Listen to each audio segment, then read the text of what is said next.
Here we are in Lambdog One Studios. You know, funny thing about this mess behind me. I watch other people's videos and I look behind them and I think, dang man, why don't you clean that crap up off the desk?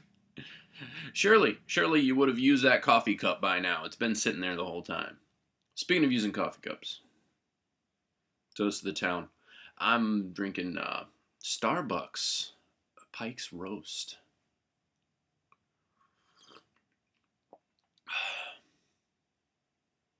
Normally $9.22 a bag, on sale now for $7.22 a bag. It's not a full pound anymore, it's a 12-ounce bag.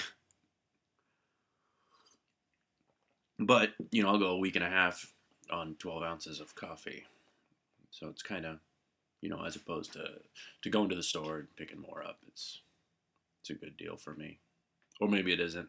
I don't know. So I took in a couple raw dog videos over the last couple of days, and I was kind of expecting him to have his exclusive pay content up. I was really excited, and he didn't launch. We had a failure to launch, which is all right. I mean, he's got a couple of videos up now on Raw Dog Litard explaining his failure to launch. My own personal immediate reaction. I mean, he's friends with a friend. We got a mutual friend.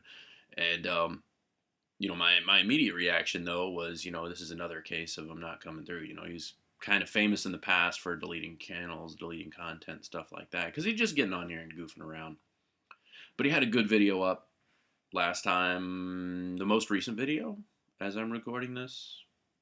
Or is it the one before that? I think it's the more recent one. Either way. Yeah, it's the most recent one. Where he's getting into, how he simplified his life and puts that against how much he was making before. And the immediate thing that came to my mind was the whole rat race. Because, I'll be honest with you, I'm in it. I'm in the middle of this rat race. I'm in the middle of a debt maintenance cycle. There was a time, even a couple of years ago, where I had, my household, me and my wife and myself, we had briefly touched positive net worth, just briefly, just kissed it, and it's kind of slipped away again. And here we are chasing it down. And towards the end of this year, I mean, she's going back to school again to continue her education, and here we are. But man, this year, since the start, it seemed like the harder we've worked, the further behind we've gotten. And I'm not sure where it's going. I can put everything in front of me and I can say, well, we could eliminate this, we could eliminate that. But what really happened? And two of the main things that people talk about in the past, if I can preach to you for a little bit, and that's the get out of debt and stay out of debt. Oddly enough, the first one is easy. It was easier for me. We did a refinance, which that's not really a way to get out of debt, but we went into like a bi-monthly plan, put our higher interest cards on, rolled them into the mortgage, rolled them into a 15-year mortgage with bi-monthly payments, and we had that down for the longest time. But we've managed to bring that back again. So the stay out of debt is probably the trickier thing because it sneaks up on you. The high tie preference thing that I was telling you about earlier this week, as I was, falling for marketing, falling for the things that I want. Because what happens, you work hard. Well, not you, but I work hard. I don't have much free time. So in the free time that I do have, I scheme over what I'm going to do in my free time. And the things that I come up with based on what I deem as necessary is usually something foolish, and I can't afford it. So I go to the cards, which I have a great deal of, because of because of how we've managed our debt in the past, we have a great deal of credit, which is probably to our own ruin. Because I'm the type of person I like to pay my bills. I like to fulfill my obligations. I take pride in that. And I'll just give you an example of something stupid. I've got I probably spent over $1,000 this year, which isn't a lot for RC cars, but I probably spent $1,000 in RC cars this year. $1,000, and I didn't pay cash for them. So it's $1,000 on a credit card that even with my good credit, I'm paying 16%. That is a bad deal. I've gotten a lot of enjoyment out of them. You know, I've posted videos on it. I've had some nice time with my daughter.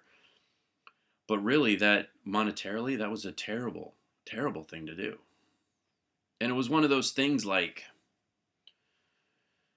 opening up the floodgates. You know, once you start using that credit that you don't have to immediately pay back, and it's appealing to my time preference, it was like the die has been cast. And believe it or not, what set that in motion was, let's see, everything on my end was totally paid off, and you know, we were doing good. And then, you know, we had was it the thing in New York happened where they did a bunch of all those gun laws came through and everything, and I decided I just had to have me a $300 worth of magazines for my Glock, and you know, another pistol, and this and that and the other thing, and we ended up opening up that card, and instead of paying it before using it again, that made it that much easier to do the next thing.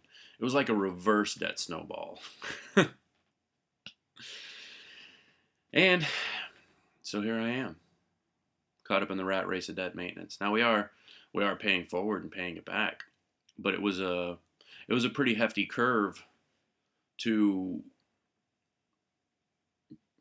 get back on the payoff thing because of the way my interests are with the hunting and the RC car thing. I was able to minimize that other stuff, but it's hard to say no when you're involved in things and you enjoy things and you don't have that much extra time. And I don't know if it's not my fault or not. I think it is my fault because I should know better. I'm a grown person. There you have it. The rat race. That's a daily dose I could use. Yeah. Thanks for listening, and I'll tell y'all what I'm gonna do for you. I'm gonna clean up that bookshelf. Y'all take it easy.